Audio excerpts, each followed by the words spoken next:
The webinar today is possible because of Banner University Health Plans.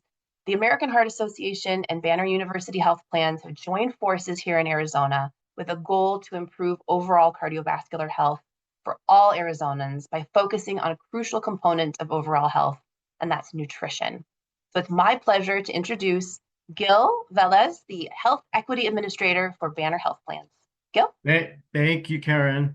Good afternoon, everyone, and thank you for joining us for the Savory Meal Prep, Nutrition and Budget-Conscious Cooking, Educational Discussion Collaboration with American Heart Association. Through our work with the American Heart Association, we're committed to address nutrition and food insecurity in our communities. Today, we'll examine the importance of nutrition in terms of whole person health, and we'll learn about what good nutrition is, the power of meal planning and prepping, and tips to purchasing healthy food. Today's speaker comes from FoodSmart, a telenutrition and food care solution organization, to share how nutrition plays a vital role in overall well-being.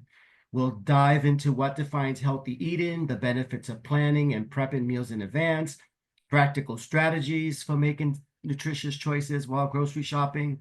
We will open up for questions at the end, so please put any questions and comments in the chat box. It is my pleasure to introduce our speaker, Ryan Geiger. She's a registered dietitian and clinical liaison at FoodSmart. Yeah, cool. Well, thank you so much for that lovely introduction. And I am thrilled to be here today to talk about food, one of my favorite topics. And I think by the comments that I saw, maybe some of yours as well.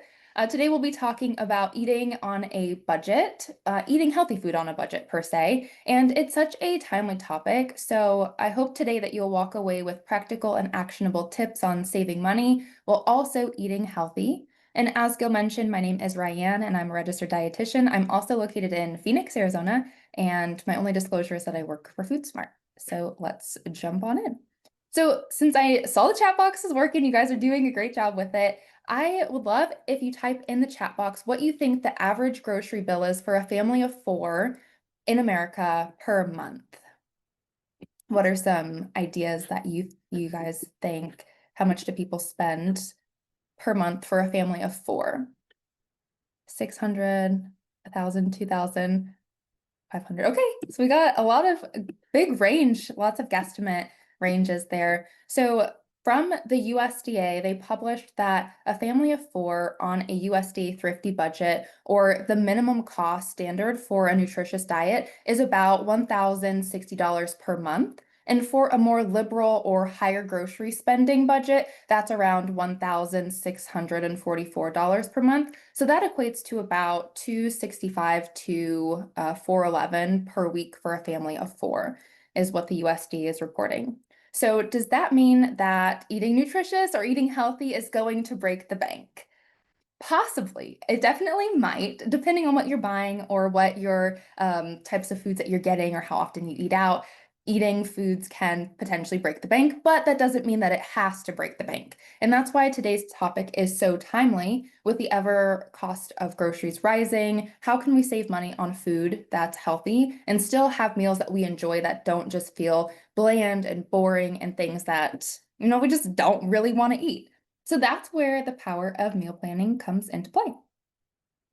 So there are many ways to meal plan, and I do want to share that this presentation isn't going to be just to cook everything in one meal and then put it in your fridge and heat it up, because there are so many different ways to meal plan. That's just kind of the overarching title is meal planning, but today we're going to talk about more than just heat and eat. So you'll definitely leave with more than just that, because there are so many ways for you to save money and for you to find the formula that really unlocks what works for you, because there are so many different ways to do it. So meal planning can help by saving you some money. It also helps in this way because you're going to reduce the impulse buys and ordering takeout, both of which are very costly. It also helps reduce food waste, so you're going to buy what you use instead of wasting it. Annually in the US, a family of 4 wastes about $1,500 per year on unused food or food that we don't eat. So really reducing that can potentially give you a $1,500 savings if you're not throwing a bunch of food away or wasting because you've got too much or whatever the reason is for throwing it out, just help reduce that, can help save money. And then you'll take less grocery trips, which saves time, which is money, and also transportation costs as well. So what are some tips for getting started with meal planning and meal prepping? So it doesn't have to be an all or nothing. Starting imperfectly is better than not starting at all. And today we're going to cover 4 different ways to make meal prepping easier. So we'll talk about meal templates or themes, planning around sales or what's in season or shopping in your pantry, using a grocery list with budget-friendly swaps, trying out a few different methods potentially to see which one you like, because you might not hit the home run on the first try. And it could be a combination of all these different types of meal planning for really what works for you, because we all have different schedules, we all have different preferences. So it really is kind of finding what works. But before we get into how exactly to make this meal plan or to make this work, I wanted to quickly touch on what a balanced plate looks like. And then with that information that we gather, we can create some meal plans. We can do some plug and play to see what it looks like in practice. So on the next slides, we're going to highlight what items should be included on a balanced plate and tips for saving money on all of these items at a grocery store. So an overview of the balanced plate, you can also use this as a meal template, and it's going to be starting with half of your plate is some type of non-starchy vegetable, a quarter of your plate is a lean or plant-based protein, the other quarter of your plate is a whole grain or some type of healthy starch, and then about a tablespoon of heart-healthy fat either while you're cooking or to add on top of your plate. And that could be like avocado oil or peanut butter, nut seeds, things like that. So let's take a deeper look into each of these different food groups. So, I will say on the last slide too, I didn't mention, but if you have a meal like chili, for example, you're not separating out your chili. You don't have like your tomato sauce over here and your sweet potatoes here, and it's not separated out like that. It's all together. You can do it by percentage too. So 50% of the meal would be veggies, 25% would be protein, 25% would be whole grain, and then 1 tablespoon of healthy fats. So if your meals are kind of more together versus components like that, that's a way to do it too. So fruits and veggies. So I like to recommend starting with the fruits and veggies. Usually the first thing we put on our plate is going to take up the most room. It's kind of like a blank canvas. If you start with it, start painting the color that you put on there first, sometimes you get carried away and it goes a little bit farther down than you wanted it to, or you have more of that color and you have to do some correcting. So same with a blank plate, whatever you add first usually is going to be take up the largest portion. So adding those fruits and vegetables is one way to increase your vitamins, minerals, antioxidants, and fiber. So some examples of these vegetables could be kale, avocado, cucumbers, carrots. There are so many vegetables to choose from. And I know someone or many of you had answered the question when you registered for this about what foods you wanted to know more about, and kale was one of them. So I'll give you a quick tip on cooking kale because it sometimes can be a little bitter. So to reduce some of that bitterness, a way to make it taste better and make it enjoyable is just by sprinkling a little bit of olive oil on it and then massaging it with your hands, literally like you would give a massage, just massage the kale. And that helps start to break down the kale, and it's almost like pre-digestion of it.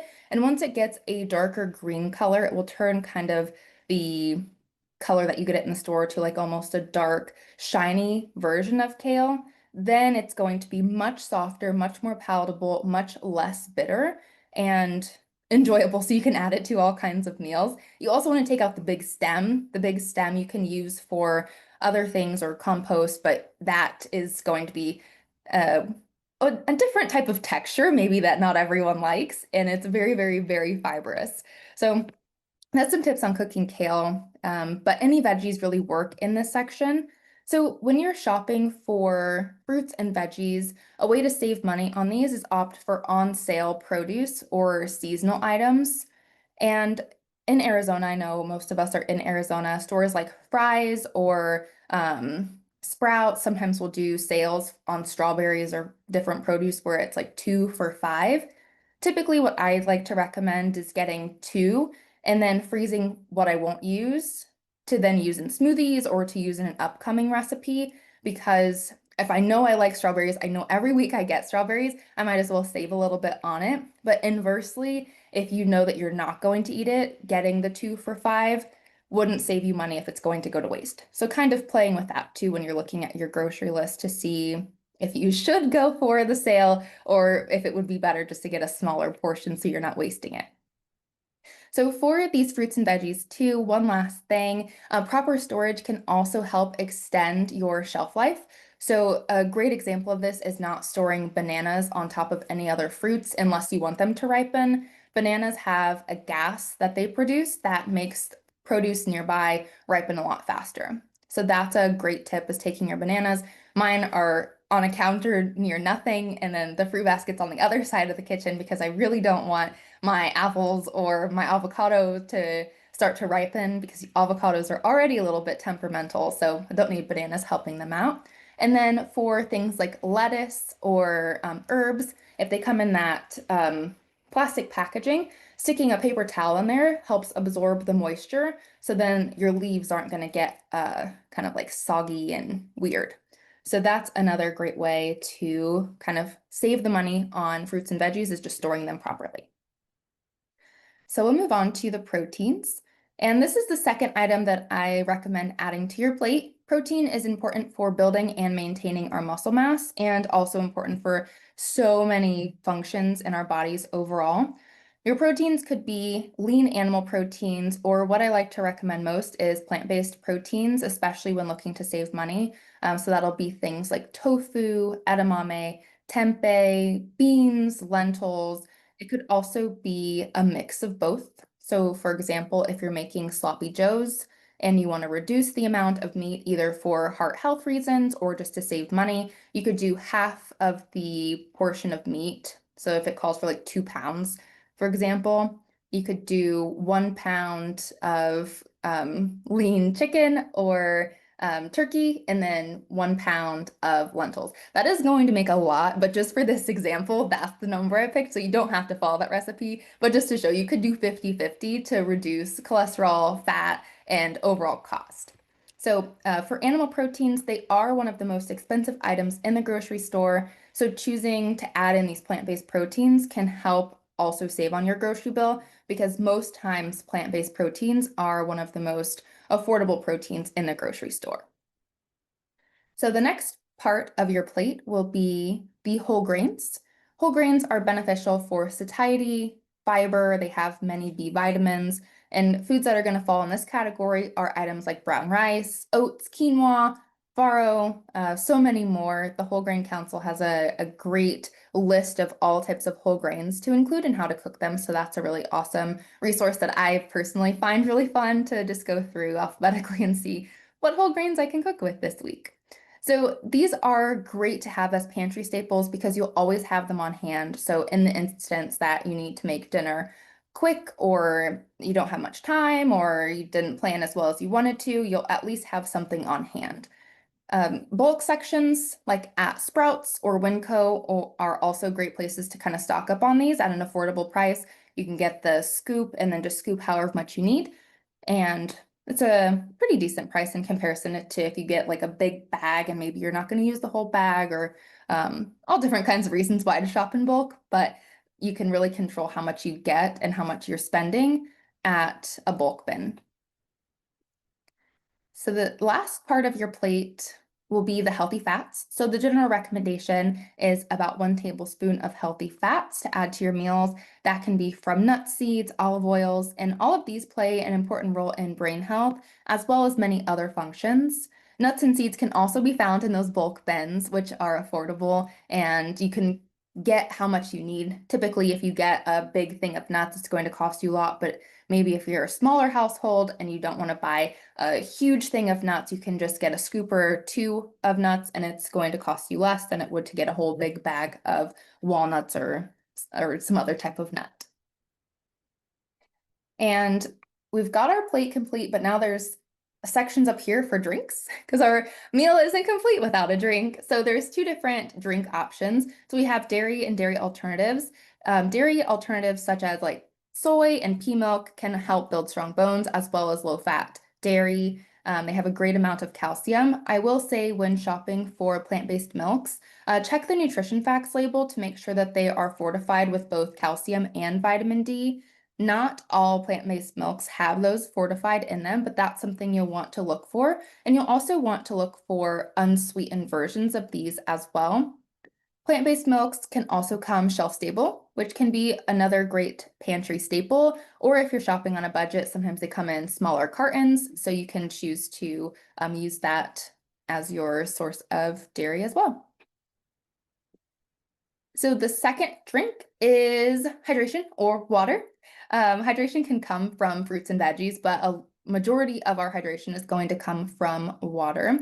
And it's arguably one of the most important, I think, especially here in the desert, because it's so hot, especially right now. And sometimes it can be overlooked to be properly hydrated. So every time I do a hydration talk, I like to take a water break just to remind everyone to grab a drink of water. So if you have a cup of water near you, take a drink of water. You can go grab a drink of water, but it's especially important to stay hydrated. And I'll take a drink too. So drinking water helps, well, when you have adequate hydration, I guess, it helps support digestion, temperature regulation, and more. So you want to aim to have water or any of the dairy alternatives as your source of liquid or drink of choice, and really eliminating those sugar-sweetened beverages. Okay, so now that we have our plate complete, we know what components to add to our meal plan and how we should structure them for meal prepping. Let's jump into some different methods for what meal planning might look like and how we can put this all together.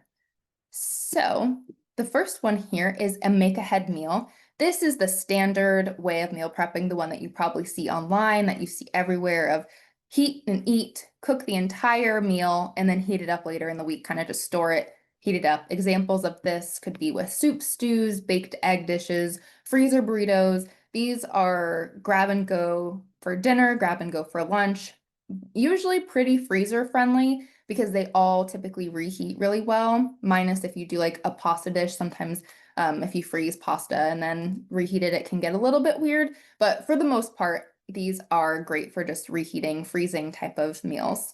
This type of meal planning works best for people who don't mind leftovers and who have time or enjoy cooking full meals on the weekend. So using the chat box, how many of you enjoy this type of meal prep or would be like, yeah, I could try that? The standard kind of cook and eat type of meal plan. Okay, that's all I do. No way, okay. Sometimes. Okay, cool. Well, if that method isn't for you, luckily, I've got a couple more up my sleeve. So the second one or second way that you could do some meal prepping would be for batch cooking. So this is when you're going to pre-cook quantities of one item and store it in different containers throughout the week. So you're kind of making components and you're not putting them together. This is going to give you a lot of flexibility in what you're making, so you're not stuck with that stew that you made. If it just is like, I really don't want stew. I've done this sometimes. I cook something and I'm like, that does not sound good. I would rather something completely else, but I've already cooked it, so now I'm stuck with it. This method, the batch cooking, is great if you kind of find that you get stuck there where you're like, I really don't want that by day 4 or whatever it is. You're just like, not feeling it. So examples of this could be cooking a pot of beans, putting them in a container, putting that in the fridge, cooking up your brown rice, putting that in the fridge in a container, roasting up some vegetables, putting that in your container. And then throughout the week, you can say, all right, I'm going to have rice and beans with some veggies and a protein. You're going to cook them all together. Or maybe you want to make some tacos. So you're going to have beans and rice and roasted veggies in a taco. Or you could do, maybe you do a stew with this and add brown rice and beans and some vegetable broth. So it gives you a little bit more flexibility with what you're cooking with the components that you've already made. So this method's going to save time and also help reduce food waste because you kind of just are throwing it all together. Kind of like almost like a kitchen clean out is what I call this when I do it. So there's batch cooking. So using the chat, how many people feel like batch cooking might be something that they're interested in trying or something that they're already doing? Okay, like that idea. Great. We got a no thanks, that's okay. So a lot of people might try it, will try it. Okay, so cool. So the next one is prepping components. So this one is especially for people who don't like leftovers, who like a lot of flexibility, and who have a little bit more time to wash, chop, prepare ingredients each day or each night, depending on what time you're cooking this. So this is essentially just making your meals, but not cooking them. So that's going to be like pre-chopping your veggies, whether it's onions, carrots, celery, chopping those all up for yourself so you don't have to chop anything, marinating all your proteins, putting those in a little Ziploc with the marinade and putting that in the fridge, but you're not cooking it. Portioning out your snacks ahead of time, so then those are ready to go. It's kind of not, you're not cooking it, but you're pre-portioning everything out for yourself so that when you do cook it, it's kind of like you are your own meal delivery service, and now you have this meal, all these ingredients go together, and then you can cook it that way instead of having to do all the prep and all the chop and all the marinating in one go. You kind of give yourself a little bit more time and space so that you don't have to do it all on one day, which can feel overwhelming. So this method doesn't have any real cooking when you're doing it.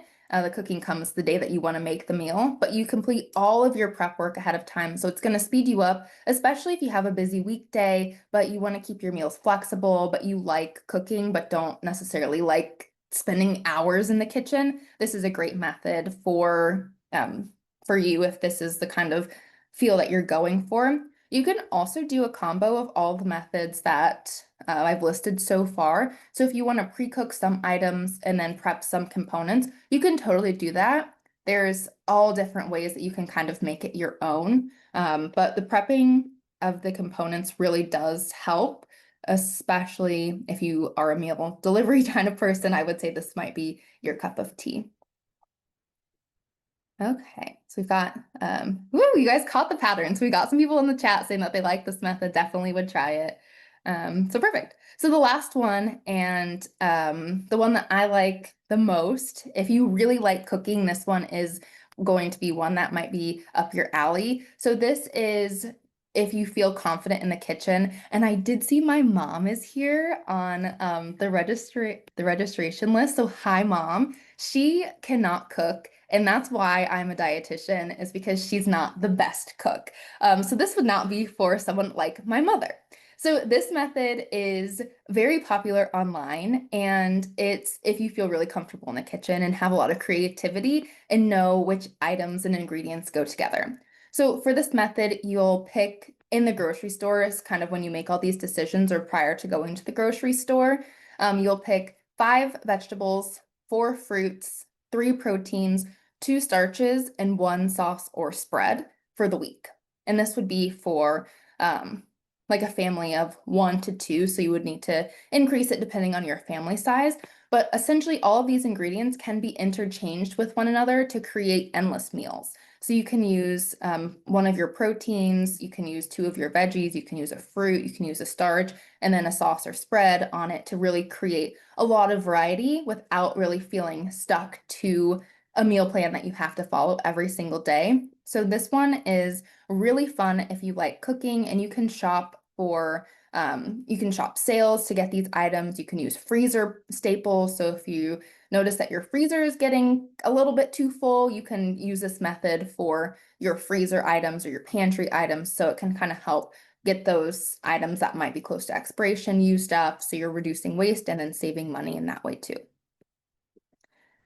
So the next slide here, this is a recipe example. So this is a stir-fried chicken with vegetables and rice. So this is a recipe that I'm going to break down how you would make it for each of these different meal prep methods, because this recipe could go with any of the meal prep methods.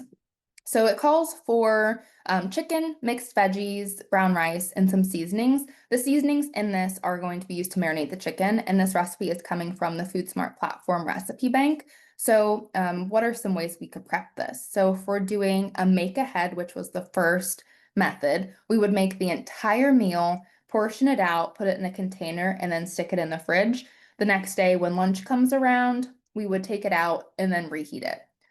For batch cooking, what this would look like would be we'd cook the rice ahead of time, cook the veggies ahead of time, and then cook the chicken, and then put them all in separate containers, stick them in the fridge, and then you could use it for the stir fry, or you can use it for any other recipe that you wanted to use, rice, chicken, veggies, any recipe that you wanted to put that in, you would have them batched and cooked for yourself. For the components, so you'd add your chicken to the marinade bag, chop and prep the vegetables, and then that would be all that you'd have to do for the prep components. You can also pre-portion out the rice for how much you wanted to make, and then you can pre-portion out the seasonings, or you could also just do the marinade bag from the batch cook method if that felt right. But these are ways that you can easily make a stir-fried chicken using all these different meal prep methods. So to kind of take those meal prep ideas we talked about, put them into action to see how does this actually work with a recipe, that's how you would do it.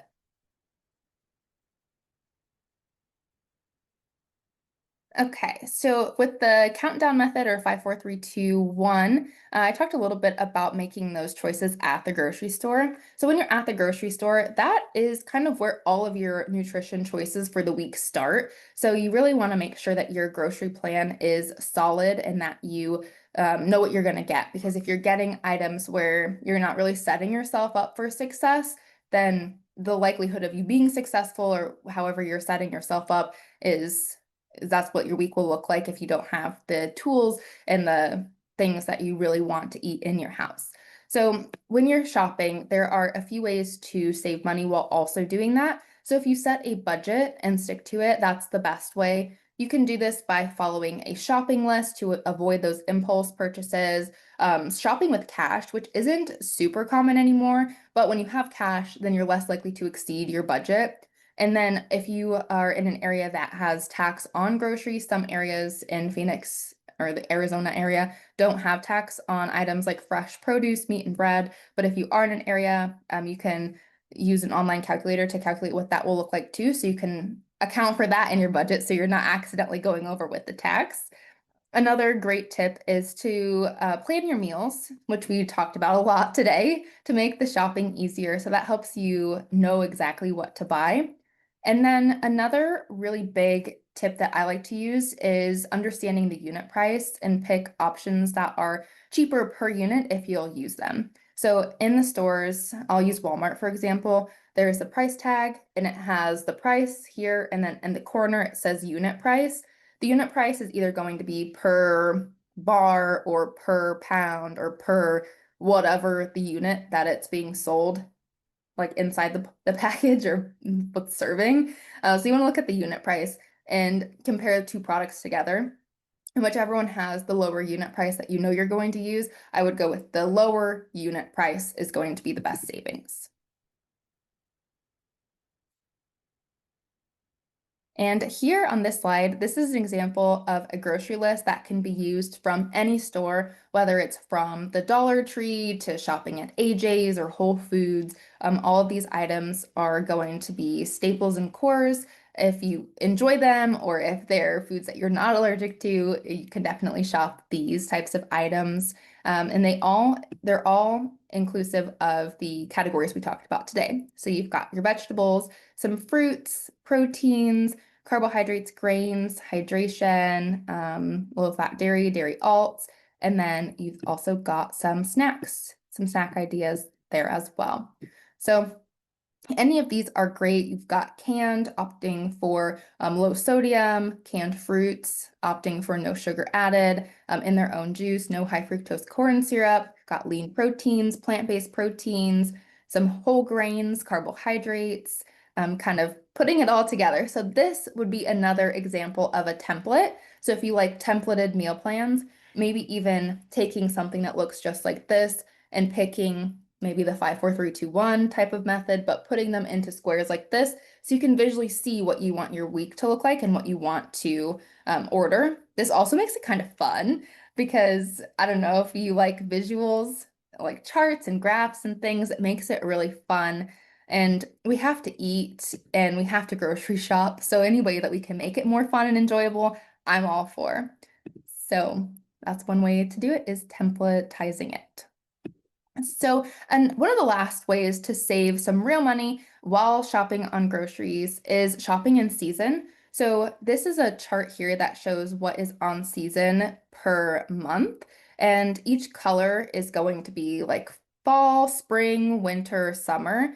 And that's the way that our produce is grown. So instead of buying pumpkin right now in the middle of summer, it's not in season, so it's going to cost more, and it's also pretty hard to find unless you get canned. But if you wait until fall, when it's in season, it's really easy to find and it's more affordable. So those are some good examples of how to shop in season. Or right now, blueberries are in season, strawberries, all berries are in season right now, so they're more affordable at the grocery store. And the U of A Extension Office, I did go to ASU, and I do know that beginners with U of A, but I just had to throw out that I did go to ASU. So I am not trading on being a Sun Devil, but the U of A Extension Office has a lot of really great information on what's in season and even how to grow your own food, from like growing tips on put it facing this direction in your yard, or plant seeds at this time, or plant starters at this time.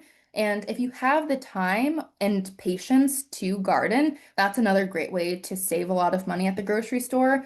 One of the only things I can grow that I've learned is leafy greens, and they just grow like wild. It's awesome. And then you don't have to buy any greens because your garden's just so full of kale, or I did romaine lettuce, and it just takes off really well. If you're not good at gardening, or you don't have a lot of gardening skills like me, or you're not super confident in it, I would start with greens in the fall and see what you can get to come up, because they are pretty easy in comparison to all of the things that are dead in my garden right now.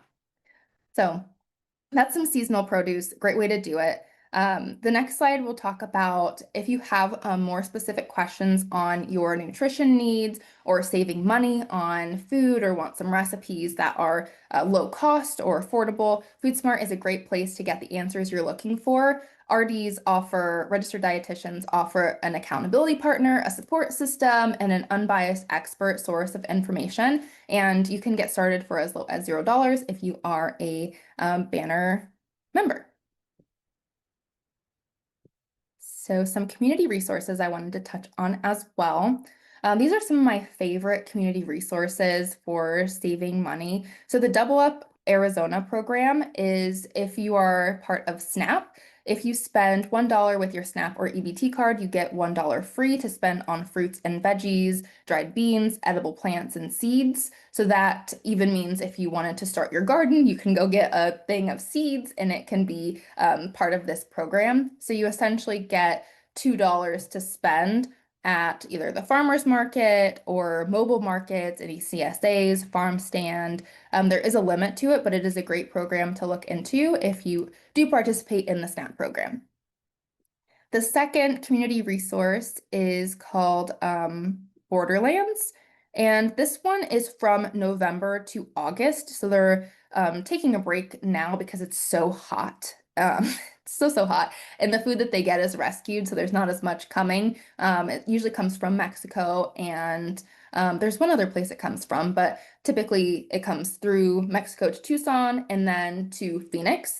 And this is a market that they have on Sundays, or Saturday market. You donate $15 and you can take up to 70 pounds of rescued produce. So this is a great way to also reduce overall food waste in our state, and it's a good way to get some extra produce in at a low cost. I highly recommend sharing this with your family, your friends, neighbors, because 70 pounds is a lot of produce, but it is all rescued, and it's a great way to try new foods too. Sometimes I volunteer there on the weekends, and there's so many different types of produce that I feel like are not common in grocery stores, but you get to experience them for a really low price. So that's really cool. And then this is another slide here too, just about how to schedule an appointment with a FoodSmart dietitian. I'll put the link in the chat so you can sign up there And as I mentioned too, depending on what healthcare plan you have, it could be $0. I was one of our dietitians seeing patients, so you could meet with someone else who's also probably wearing fruit earrings and a fruit shirt and have a great time talking about food. So with that, we'll jump over to Corinne. Thank you so much, Ryan. That was amazing. I was taking a lot of notes of people's questions, but then also of myself as well. And I'm definitely going to be trying some of those tips when it comes to pre-cooking and things like that. So thank you so much for that great information. We'll just get started with questions because there was already a lot. But people, please put more questions in the chat box because we will just keep going as we can with first come questions. So the first was, are there any healthy eating programs in Phoenix for preteens? So kind of like looking for ideas to help those who are like 8 to 10 and healthy eating. Okay. There are some programs at the YMCA that I know of. So that's a great community resource that you could check out. Also, if you are eligible to see a Food Smart dietitian, we work with PEDS members, and that's all virtual. So you could do it from the comfort of your own home with your preteen. Yeah, I say, and we posted before too into the chat. We have recipes at heart.org, but we also have, heart.org, and then we also have information when it comes to children and nutrition, physical activity, and a lot of things like that on the Heart website too. Okay, this one's fun. How can you help bananas not go bad as fast? And then someone else gave a tip saying they put foil on the tip of the banana. Yeah, that actually works because that's where, Okay. yeah, that's where a lot of the gas can come out too. That gas is so I think it's called ethylene gas, if my memory serves correct, but it's so strong and just ripening everything. So it can be very helpful if you have like an avocado, for example, that's hard as a rock and you need to use it soon. You can put it with your banana and it will ripen it. But to make bananas ripen less fast, you can do the aluminum foil tip. You can also, it's kind of odd, but you could separate them away from each other too, because when they're together, they're all releasing gas. So if you separate them from each other and put them in, decorate your kitchen with your bananas, can help reduce the ripening of the bananas. I love it. It's like, oh, solitary confinement for the bananas. The only way to do it. For hydration, we had some questions about sparkling water versus regular water and if there is a difference. Yeah, sparkling water counts as hydration because it is water that's just been carbonated. The only thing to look for in the sparkling waters is going to be added sugar. Sometimes they'll add sweetness to it, so you want to just read the nutrition facts panel and look for 0 grams of added sugar. But if it's just a like sparkling water that doesn't have any added sugar, then that would count towards your daily hydration goals. Which then the next one is, what should that goal be of, is it true you're supposed to divide your weight in half and then that's how many ounces of water you should drink? Yeah, that's my favorite way to do it. There's also just a general recommendation. It's 124 to 128 ounces for men, and then 92 ounces for women. So that's kind of like the general hydration recommendation. However, we are all so different and we do live in a very hot climate. So you can take that number and then also the number you get when you divide your weight in pounds by 2 to give you a range. But then to take it up a step, you can also use your urine as an indicator on how hydrated you are. So you want to aim for like a lemonade, a light lemonade color. And that's where you want to aim to see if you're properly hydrated. And once you reach that, that would be good hydration for you. So darker urine means not hydrated. Yeah, darker urine, not good. Okay, good. Excellent. If there's someone who is pre-diabetic, what kind of things should they focus on for their nutrition to improve their diet? Yeah, for specific chronic conditions, I like to start on an area that you feel like I could change that. So when you look at your diet, think like, what things do you know maybe that you're doing that you're like, I could make changes there and it might be beneficial. I would start with that specifically, and then also talking to a registered dietitian for like specific changes.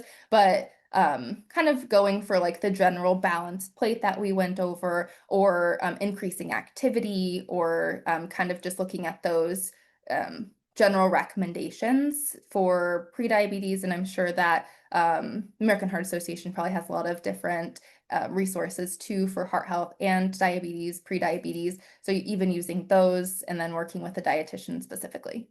Yes. And of course, the recommendation of, again, working with your physician and whoever there might be, because there can always be other health factors that are going on. A lot of times you don't just have prediabetes, you have other health conditions. And so then you need to consider what is appropriate for things that you're on.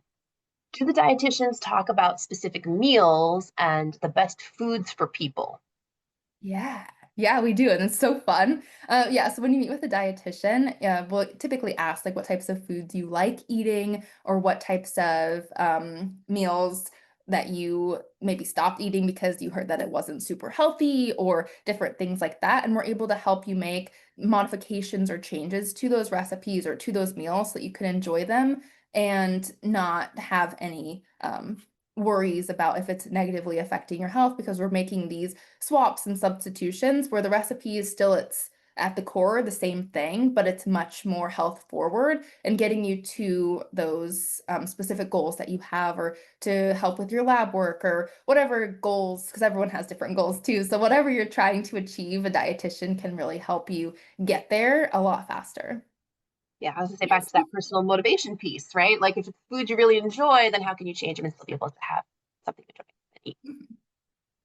Are there any tips to keep potatoes fresher longer, and how to not have the development of sprouts? Yeah, potatoes like to be in a cool, dark environment, so that's the best place to put them. If they do sprout, you can plant them and you can grow potatoes in your garden. So that kind of goes back to the gardening piece, if you want to try that. I was You gonna say can, you have to be better at gardening than I am because that would probably not work. But I have a black thumb. yeah, gardening can be hard, especially here. Yeah. Do all Banner Health plans qualify to meet with a registered dietitian from Uh, Foods? the only one that we work with right now is Banner University Healthcare, Mhm. and that's an access plan, I believe. Okay. And I think it kind of depends. I know just for different insurance companies that we work with or whatnot, that each plan seems to be a little bit different and customized for that organization and employer. So there are different, but definitely different benefits. Mhm. You can click the link too, and if you're not eligible, it'll tell you. So if you want to see if you are eligible, you can try to sign up and it will tell you, sorry, you're not eligible, or yes, you are. Is it okay to eat the same food for breakfast and lunch every weekday? It is, if it's balanced and follows the plate method and you're getting all of the specific components, then it would be perfectly fine. It is good to add a little bit of variety to it. So if you look and you have all similar colors, or in your day, maybe you're not hitting all of the rainbow, they say eat the rainbow, which is fact because each different color is going to be associated with a different group of vitamins and minerals, essentially. So you could be missing out on specific nutrients if all your meals are the same color. So just adding a little bit more variety to that can be helpful. But if you do have nice, colorful meals and they have their protein and you have your carbohydrate, that's a whole grain, and then you have your fruits and your veggies and you have a healthy fat, then it could be okay, depending on how you make it. I was gonna say, I think one of the concerns then, at least for myself, is I get something I really enjoy, but then I eat it too much, and then you don't want to eat it for a while. So if someone is able to not get tired of the same kinds of things, maybe it's adding a little bit color here and there in between for snacks or something. Mhm. Advice for a family that doesn't like vegetables. Yes. When people say they don't like vegetables, my first question usually is how do you prepare them? Because some vegetables do not taste good if they are prepared certain ways. Like Brussels sprouts, for example, if they're boiled, a lot of people don't like Brussels sprouts boiled because they're soft and they're really mushy. So I would go to preparation and seasoning, just like you would season proteins. You can season your vegetables to give them better taste. So for veggies, I usually recommend either like grilling. I know that's a little bit more effort, but they're so good on a grill, or even roasting them in the oven is another good way. You can dip them in like a hummus, or you can do a tahini sauce, or if you're not allergic to peanuts, a peanut sauce to kind of give them a little bit more something to them. So then you increase your veggies while also increasing maybe some of those healthy fats too. Oh, and then someone asked again about if they're able to get the presentation. We will have the presentation and the link by email. So no worries about if you miss any of the questions or anything like that. So I'll have that for you too. Then someone said, it seems like eating healthy makes you have to eat so many different times throughout the day.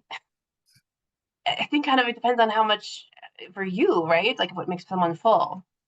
Yeah, it goes by satiety. The general recommendation is 3 meals, 2 snacks. So you can portion it out that way too. And it could be maybe you feel like you're cooking a lot. So it could even just be looking at, can you prepare things ahead of time, like overnight oats, a really quick, really easy, a chia pudding, really quick, really easy, and you just put all the ingredients together, put it in the fridge, and then that's good to go. So it could be something looking into maybe prepping ahead or preparing your snacks differently too. Yeah. Someone says, can you supplement what you're eating with multivitamins or other supplements if maybe you're not eating the rainbow?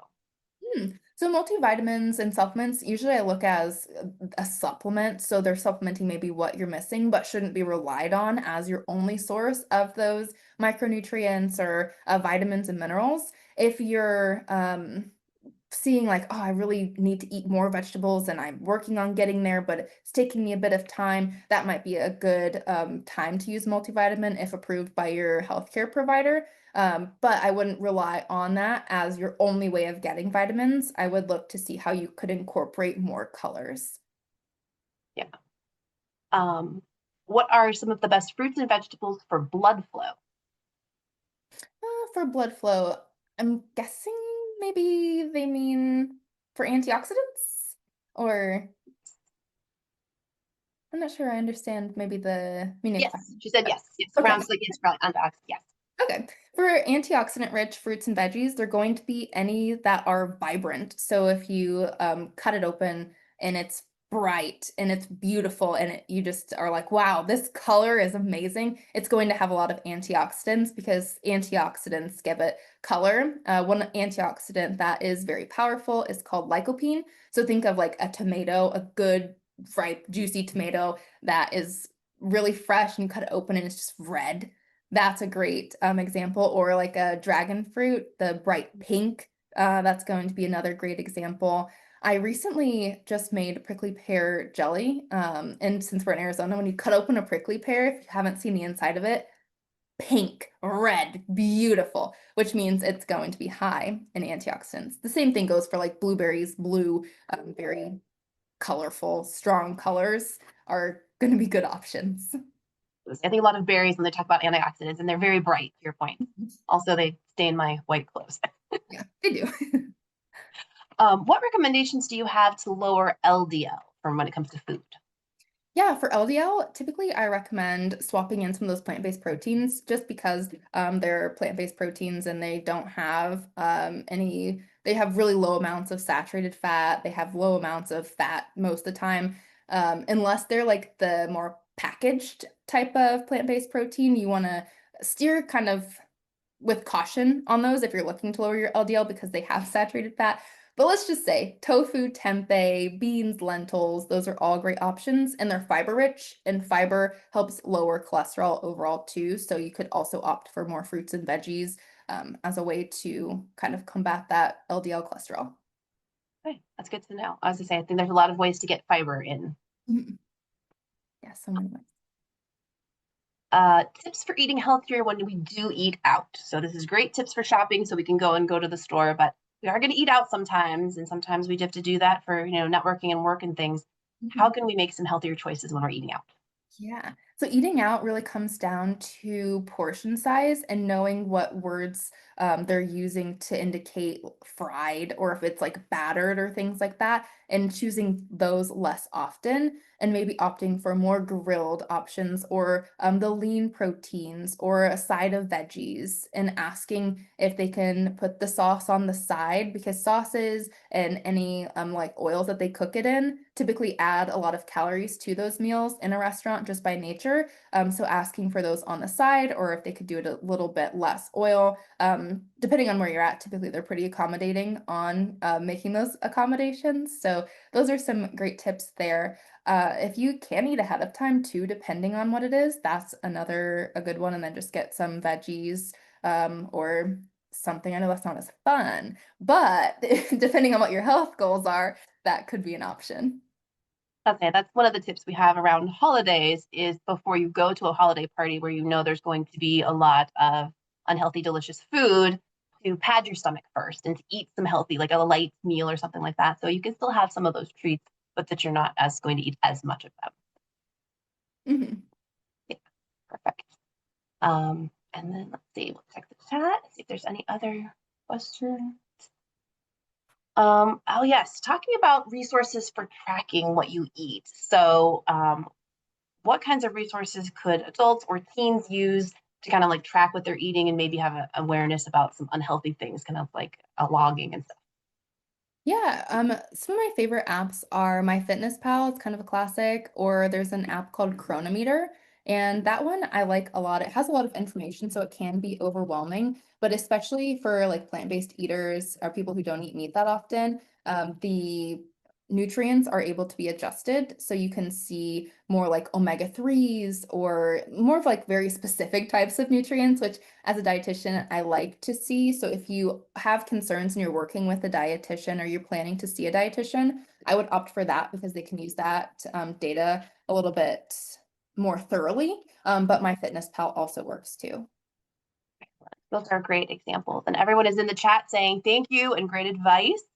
We are about end of our time for today. And I just want to say thank you again to everyone for coming today, for all these wonderful questions. I have been typing so many notes and I have so many great tips that I can take back myself. And I'm sure the rest of you guys as well do. Thank you for participating in the webinar from the American Heart Association and Banner University Health Plans.